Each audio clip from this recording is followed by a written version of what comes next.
In this lecture, we will learn about object snap. Select line. We want to draw a line from these points, but we are not able to find the points. We will draw a perpendicular line from midpoint of this line, but we don't know where is the midpoint of this line. This is the object snap. Make sure it is on. Now you can see that we are able to find these points. This is the midpoint of this line. Click at midpoint, first point, and click at this point, second point, and click at this end point. Click at this point and join a line to a midpoint of this line.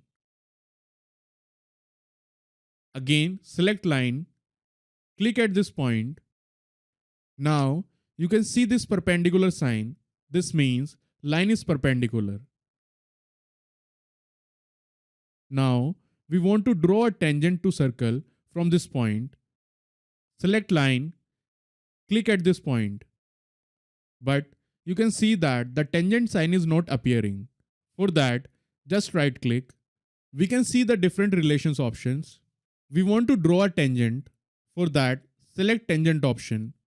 Now you can see the tangent sign. Left click. So this line is tangent to this circle. Now we want to locate the center of the circle.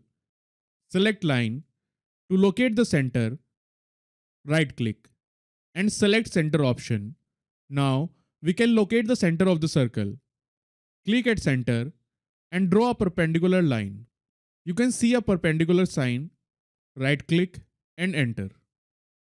Type DS command for drafting setting. Here we can find all types of object snap option. We can active the snap from here. Select all. Then click OK. Select line.